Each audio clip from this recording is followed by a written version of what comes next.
today we're going to be reading from Psychological Types by Carl Jung, and we're going to be looking at his definition of the subject plane. When you hear about this cognitive function is subjective, this one's objective, what does it mean? What does the term subjective actually mean, according to Jung?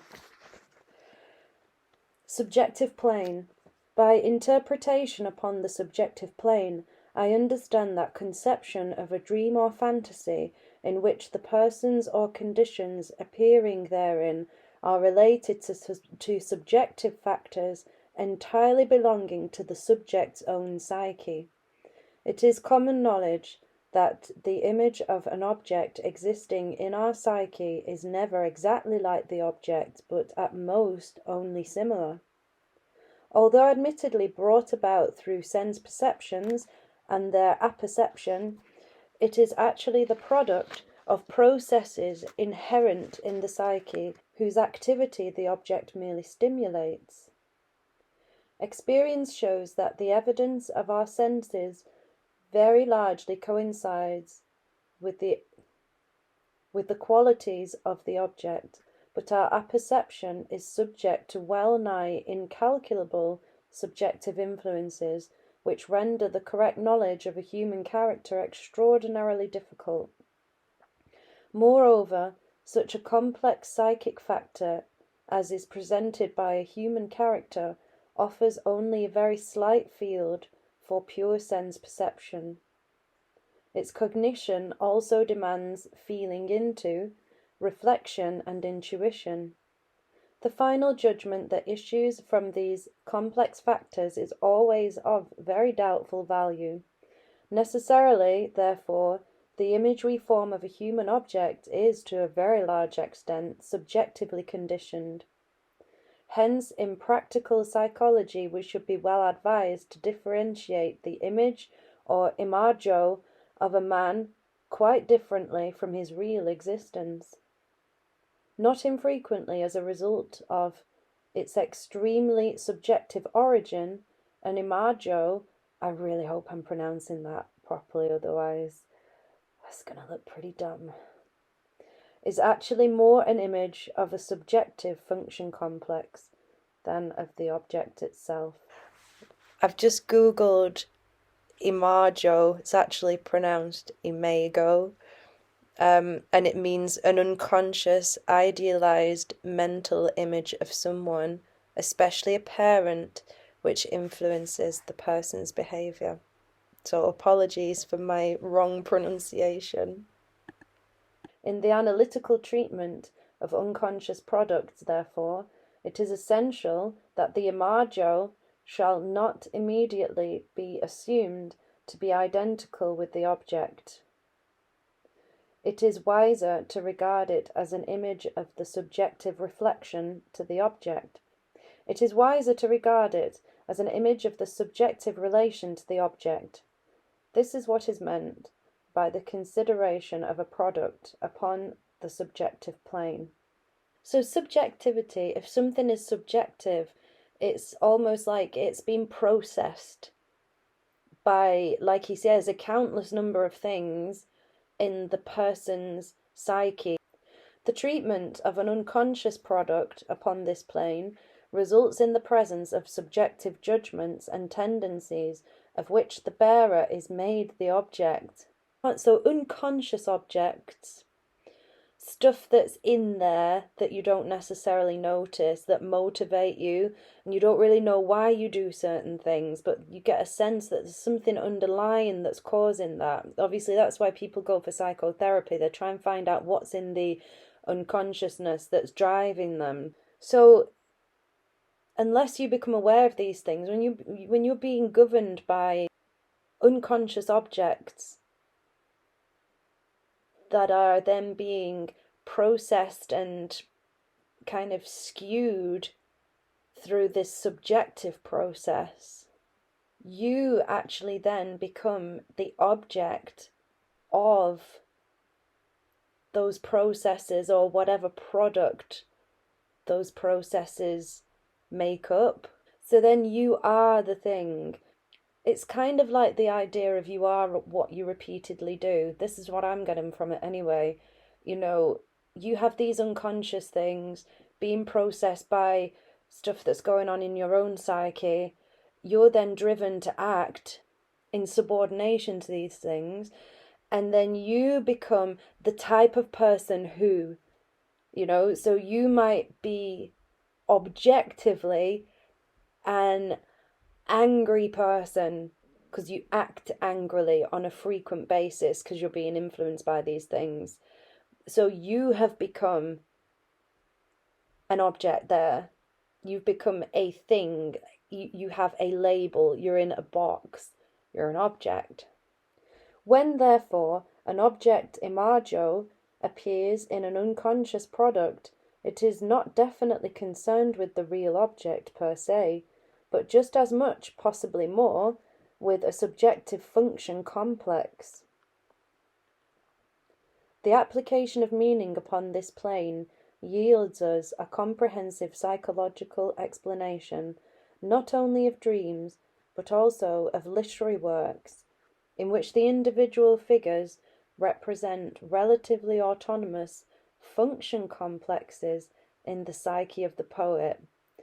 Yeah, so that's the idea of, you might see it in literature or songs even, any creative expression. I don't want to start talking about archetypes, but, all right, going back to the angry person, we all kind of know what that looks like. And because it's an object, we know its limitations. We might have different perceptions of what its boundaries are and how it would behave. But to each person, there's, we kind of make these judgments like, well, that's an angry person and they will probably act something like this if I do this. And when it's talking about literature, it's almost like, as long as you know what type of character you're talking about, that character kind of writes and develops itself based on our preconceived ideas, rightly or wrongly, about what that object is and what it can do and what it can't do and what its tendencies are. You can observe people and then you can start to map. You can kind of guess, what they're going to do next, how they're going to respond to certain things.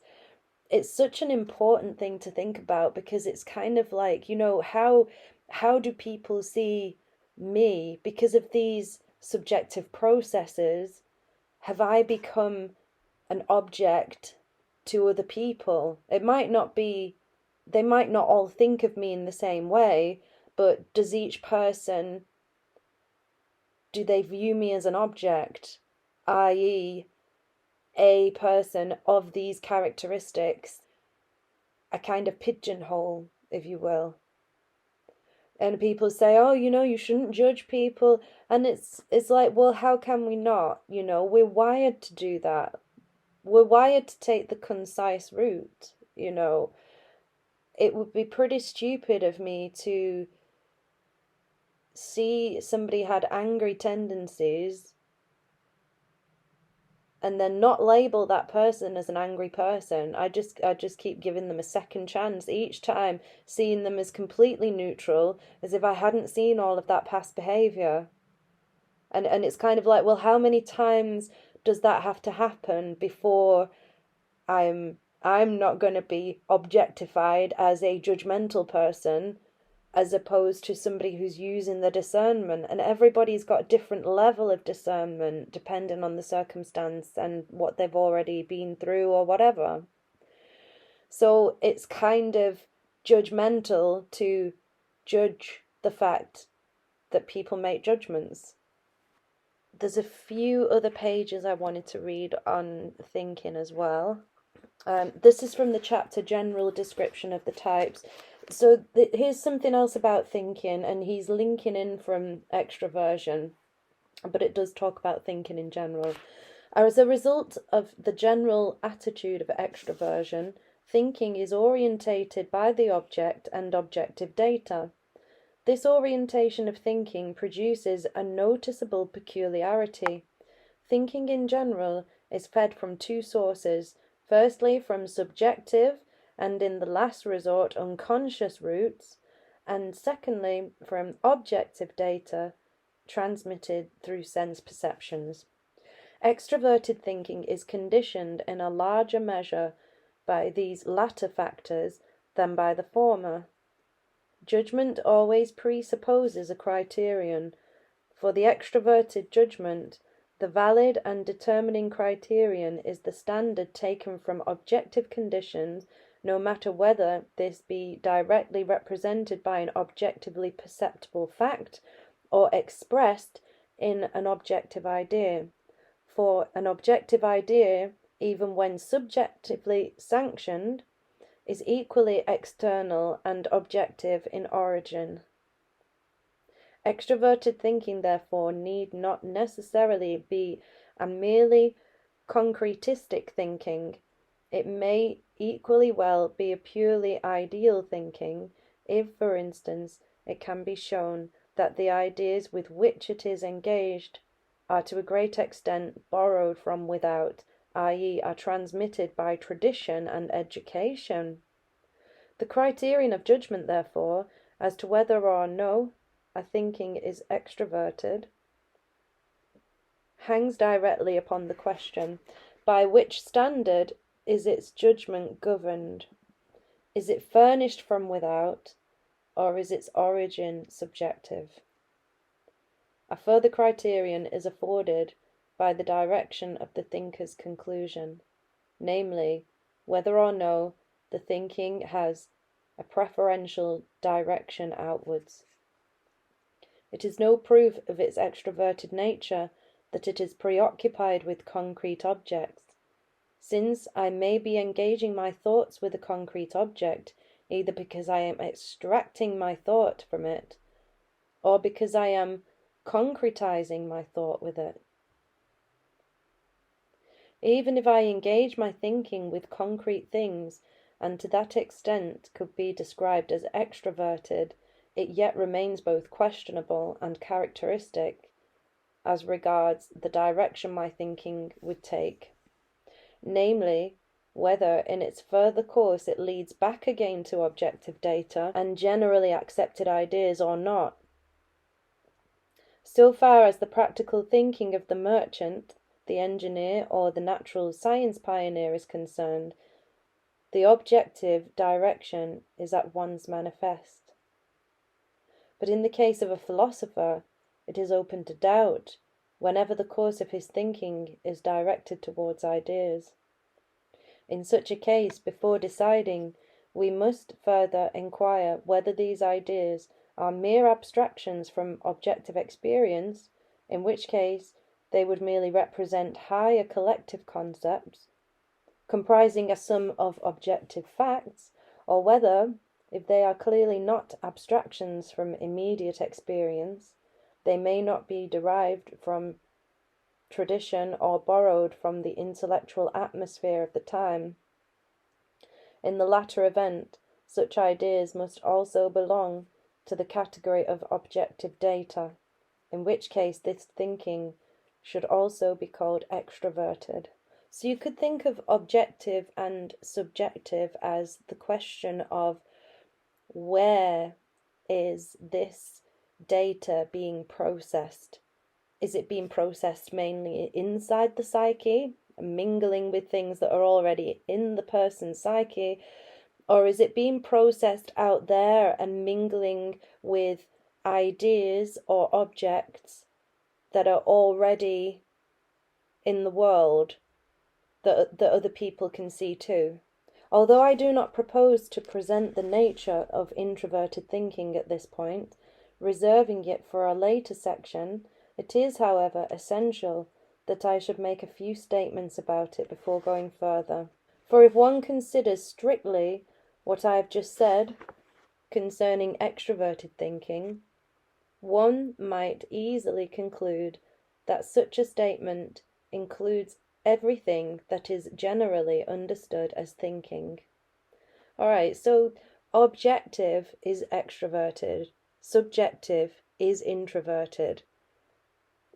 This is what I'm getting now. Any function that's extroverted is mingling with objects outside itself, ideas outside itself, concrete objects, non-concrete objects, all outside of the person's psyche. An introverted function may also be called a subjective function because it is mainly mingling with internal objects, things that are in the person's psyche. It's getting processed in the psyche of the person. It might indeed be argued that a thinking whose aim is concerned neither with objective facts nor with general ideas scarcely merits the name thinking. I am fully aware of the fact that the thought of our age, in common with its most eminent representatives, knows and acknowledges only the extroverted type of thinking. This is partly due to the fact that all thinking which attains visible form upon the world's surface, whether as science, philosophy, or even art, either proceeds direct from objects or flows into general ideas. On either ground, although not always completely evident, it at least appears essentially intelligible and therefore relatively valid. In this sense, it might be said that the extroverted intellect, i.e., the mind that is orientated by objective data, is actually the only one recognized. There is also, however, and now I come to the question of the introverted intellect, an entirely different kind of thinking, to which the term thinking can hardly be denied. It is a kind that is neither orientated by the immediate object experience, nor is it concerned with general and objectively derived ideas. I reach this other kind of thinking in the following way. When my thoughts are engaged with a concrete object or general idea in such a way that the course of my thinking eventually leads me back again to my object, this intellectual process is not the only psychic proceeding taking place in me at that moment. I will disregard all those possible sensations and feelings which become noticeable as a more or less disturbing accompaniment to my train of thought, merely emphasizing the fact that this very thinking process which proceeds from objective data and strives again towards the object stands also in a constant relation to the subject. This relation is a conditio sine qua non, without which no thinking process whatsoever could take place. I'm actually going to Google that phrase. Alright, that phrase, conditio sine qua non, means something which must be necessarily present. Okay, so this relation is a prerequisite without which no thinking process whatever could take place. Even though my thinking process is directed, as far as possible, towards objective data, nevertheless, it is my subjective process, and it can neither escape the subjective admixture, nor yet dispense with it. Although I try my utmost to give a completely objective direction to my train of thought, even then I cannot exclude the parallel subjective process with its all-embracing participation, without extinguishing the very spark of life from my thought. This parallel subjective process has a natural tendency, only relatively avoidable, to subjectify objective facts, i.e., to assimilate them to the subject. Okay, so even when you're doing your objective thinking, so you're looking at an external idea that's already in the world, and you're feeding it back, and it's being processed internally as well, but not in the same way as introverted thinking. So it's almost like you're kind of interacting with the idea, you're following logic, and it keeps bringing you back to the object so you can check that you're right.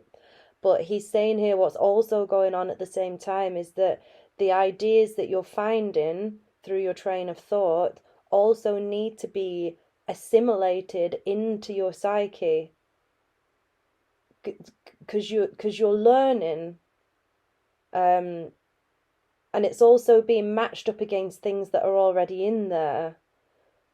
So obviously people to lesser or greater extents would, they'd reject certain things, or they'd latch particularly hard onto certain things. Basically, he's saying that even though it's extroverted thinking, you're kind of having a relationship with the object and forming your logic around the object or the external idea.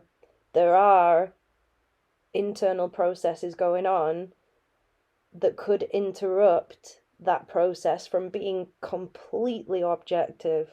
Whenever the chief value is given to the subjective process, that other kind of thinking arises which stands opposed to extroverted thinking, namely that purely subjective orientation of thought which I have termed introverted.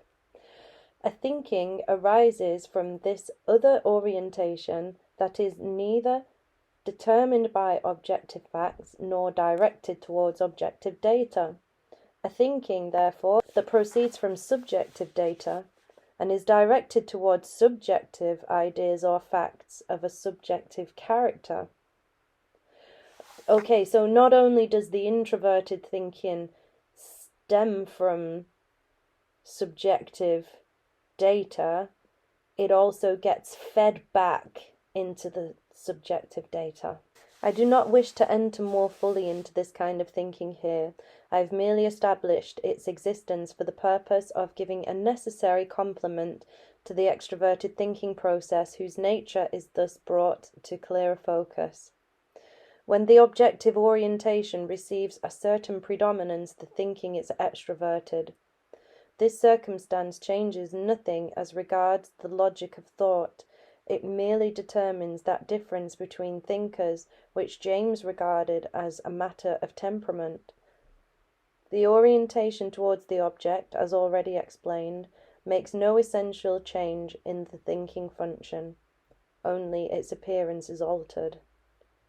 Since it is governed by objective data, it has the appearance of being captivated by the object, as though without the external orientation it simply could not exist. Almost it seems as though it were sequela of external facts, or as though it could reach its highest point only when climbing in with some generally valid idea. It seems constantly to be affected by objective data, drawing only those conclusions which substantially agree with these.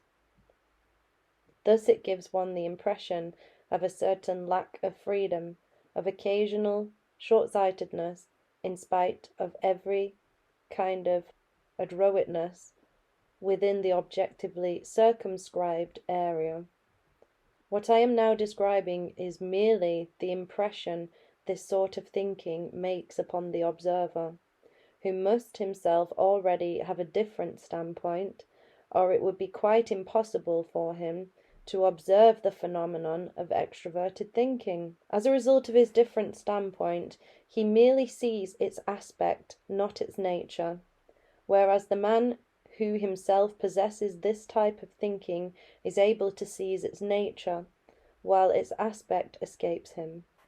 So the extroverted thinker, because he is bound by the subjective as well, may struggle to come to watertight objective conclusions, even though he is good at thinking, even though he's really, really good at thinking.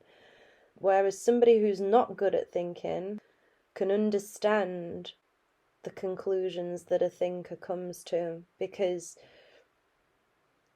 they're not being bound by the same subjective factors in that moment that the thinker is being bound by in that moment. Judgment made upon appearance only cannot be fair to the essence of the thing. Hence the result is depreciatory. But essentially, this thinking is no less fruitful and creative than introverted thinking, only its powers are in the service of other ends. This difference is perceived most clearly when extroverted thinking is engaged upon material, which is specifically an object of the subjectively orientated thinking. This happens, for instance, when a subjective conviction is interpreted analytically from other objective facts, or is regarded as a product or derivative of objective ideas. But for our scientifically orientated consciousness, the difference between the two modes of thinking becomes still more obvious when the subjectively orientated thinking makes an attempt to bring objective data into connections not objectively given, i.e., to subordinate them to the subjective idea. Either senses the other as an encroachment, and hence a sort of shadow effect is produced, wherein either type reveals to the other its least favourable aspect. The subjectively orientated thinking then appears quite arbitrary, while the extroverted thinking seems to have an incommensurability that is altogether dull and banal. Thus the two standpoints are incessantly at war. Such a conflict, we might think, could be easily adjusted if only we clearly discriminated objects of a subjective from those of an objective nature. Unfortunately, however, such a discrimination is a matter of impossibility, although not a few have attempted it. Even if such a separation were possible, it would be a very disastrous proceeding, since in themselves both orientations are one-sided, with a relatively restricted validity. Hence they both require this mutual correction. Thought is at once sterilized whenever thinking is brought to any great extent under the influence of objective data, since it becomes degraded into a mere appendage of objective facts, in which case it is no longer able to free itself from objective data for the purpose of establishing an abstract idea. The process of thought is reduced to mere reflection, not in the sense of meditation, but in the sense of a mere imitation that makes no essential affirmation beyond what was already visibly and immediately present in the objective data. Such a thinking process leads naturally and directly back to the objective fact, but never beyond it.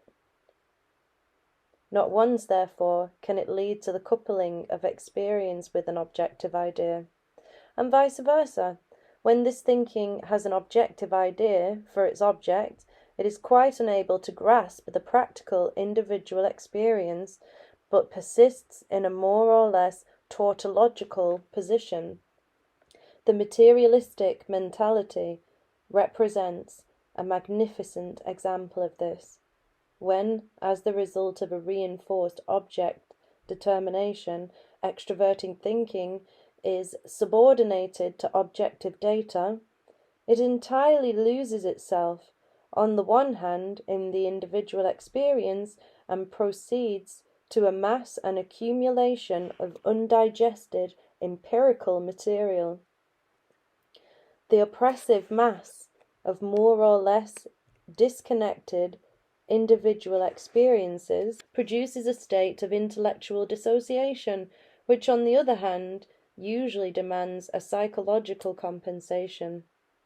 This must consist in an idea just as simple as it is universal, which shall give coherence to the heaped up but intrinsically disconnected whole, or at least it should provide an inkling of such a connection. Such ideas as matter or energy are suitable for this purpose. But whenever thinking primarily depends not so much upon external facts as upon an accepted or second-hand idea, the very poverty of the idea provokes a compensation in the form of a still more impressive accumulation of facts, which assume a one-sided grouping in keeping with the relatively restricted and sterile viewpoint, whereupon many valuable and sensible aspects of things automatically go by the board. The vertiginous abundance of the so-called scientific literature of today owes a deplorably high percentage of its existence to this misorientation. So Carl Jung doesn't like just cold hard facts for the sake of cold hard facts. So he's talking there about, it's there is an importance in us kind of seeing the world as it is already. I mean, I guess this idea would go into sensing, but he's saying all of our biases and the way we process things, it's not necessarily a bad thing in and of itself. I don't think the aim of therapy or any kind of self-improvement, or particularly the bringing of the unconscious into the conscious, I don't think it's all about getting rid of things so that you're neutral and you can see things as they are. I just don't think the psyche works that way or is intended to work that way. You have everybody has the way that they process things internally. They have their misconceptions. They're inaccurate a lot. Well, inaccurate, it's not even necessarily inaccurate. You're just seeing things less objectively, but that means you have more room for the subjective. It's so interesting. That was grueling. That is about the lifespan of my attention span. Because when I'm reading it, I mean, the sentences are so long and there's words in that I've never even seen. And I'm also trying to piece it together. I've got thoughts running alongside of, it's almost like I've translated it into more simple English. So I'm thinking about that and I'm really trying to understand and digest it. So it's quite hard. Anyway, let me know what you think. Next time I'll probably read, the next chapter is the extroverted thinking type, so probably have a look at that. Thank you, bye.